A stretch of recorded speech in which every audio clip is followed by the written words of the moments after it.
Bonjour, c'est Anne-Estelle, bienvenue dans cette nouvelle vidéo concernant la mémorisation, comment mieux mémoriser. Aujourd'hui, je vais partager avec vous une technique, une astuce pour mieux mémoriser. C'est la technique de la baignoire. Alors le nom est rigolo et je vais vous expliquer en quoi ça consiste. Vous connaissez sûrement cette situation où vous apprenez une leçon, vous apprenez votre cours, vous apprenez une poésie, etc. Et en fait vous l'avez bien appris, vous l'avez bien retenu, vous savez le réciter, vous savez l'expliquer, vous savez tout comment l'utiliser la veille en vous couchant, etc. Même parfois sur plusieurs jours, vous avez bien révisé et puis vous arrivez devant votre copie, le devoir où vous devez restituer ou alors devant la classe où vous devez réciter à l'oral votre poésie et là c'est le trou blanc, le trou noir. Et là c'est le trou noir, pas le trou blanc. Et en fait vous vous retrouvez dans une situation où vous savez que vous savez mais impossible de retrouver l'information. Qu'est-ce qui s'est passé ?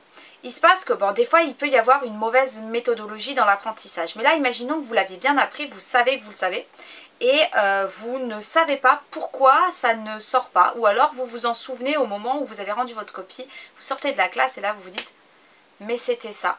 Et qu'est-ce qui s'est passé? Il s'est passé que parfois quand on apprend, le cerveau il enregistre le contexte en même temps que l'objet que vous apprenez. Ce qui fait que quand vous allez devoir le restituer, pour retrouver l'information que vous avez mémorisée, le cerveau aura besoin du contexte. Donc il va chercher et comme dans la salle de classe il ne retrouve pas le contexte, il n'y a rien qui lui rappelle le contexte dans lequel vous avez appris cet élément, et bien il n'arrive pas à le restituer ou alors il le fera mais trop tard. Pourquoi? Tout simplement parce que quand on mémorise quelque chose, quand on apprend quelque chose, le cerveau il n'enregistre pas juste ce qu'on dit ou ce qu'on lit, il enregistre tous les éléments qu'il y a autour. Tous les éléments qu'il y a autour c'est quoi? C'est la luminosité, c'est les sons peut-être plus longtemps que vous entendez, je ne sais pas si vous écoutez une musique ou s'il y avait quelqu'un qui faisait des travaux à côté par exemple.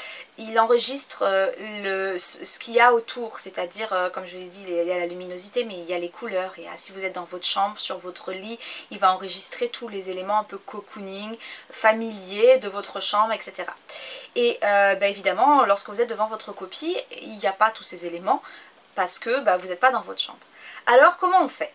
Comment on fait pour que le cerveau arrive à ne pas associer le lieu et le contexte à un apprentissage, à quelque chose qu'on a mémorisé, pour qu'il soit capable de le ressortir dans n'importe quel contexte, peu importe qu'il y ait ou non les éléments dans lesquels on a appris cette chose. Comment on fait? Il y a deux pistes. Déjà la première c'est d'apprendre dans la même chose dans des lieux différents. Et deuxièmement, c'est d'apprendre dans des postures, dans des positions différentes. Alors dans les lieux différents, ça veut dire quoi? Ça veut dire que quand vous allez apprendre votre leçon, votre cours, votre poésie, etc., vous allez faire une première séance d'apprentissage et de mémorisation, peut-être dans votre chambre. Mais ensuite, quand vous allez relire, ou quand vous allez faire un rappel, ou quand vous allez essayer de vous remémorer, etc., et essayer d'apprendre la suite, par exemple, eh bien vous allez changer de contexte. Vous allez vous mettre, par exemple, dans le jardin. Vous allez apprendre, par exemple, un petit bout dans le bus ou à l'arrêt de bus. Vous allez apprendre un petit bout dans la cuisine. Ça peut être aussi dans la baignoire. C'est pour ça qu'on appelle ça la technique de la baignoire, parce que vous pouvez apprendre quelque chose dans quelque chose d'improbable qui est dans votre baignoire, sur les toilettes, si vous avez des post-it, etc. Donc l'idée c'est de multiplier les sources de mémorisation, les lieux où l'on va mémoriser pour pouvoir squeezer le cerveau qui va avoir tendance à lier le contexte à l'objet de mémorisation et qui va ensuite vous empêcher de retrouver facilement certains éléments mémorisés. Donc la première astuce, comme je vous le disais, c'est d'apprendre les choses dans différents endroits. Non seulement ça permet ça, comme je viens de vous dire, au cerveau de ne pas enregistrer l'objet appris au contexte, mais en plus de ça, ça vous laisse en éveil, parce que quand on a l'habitude d'être toujours dans un même contexte, toujours dans un même lieu, et bien le cerveau il a tendance à abaisser en vigilance et du coup vous êtes moins concentré. Si vous changez tout le temps d'endroit pour mémoriser, eh bien vous êtes plus en alerte, vous êtes plus concentré, votre cerveau il est obligé d'être plus attentif et du coup vous mémorisez mieux aussi. Donc ça c'est la première chose, c'est d'apprendre dans différents endroits. La deuxième chose c'est d'apprendre dans différentes postures. Les différentes postures c'est quoi? C'est par exemple assis à une table, c'est peut-être allongé sur un lit, c'est peut-être assis par terre à faire des étirements, etc.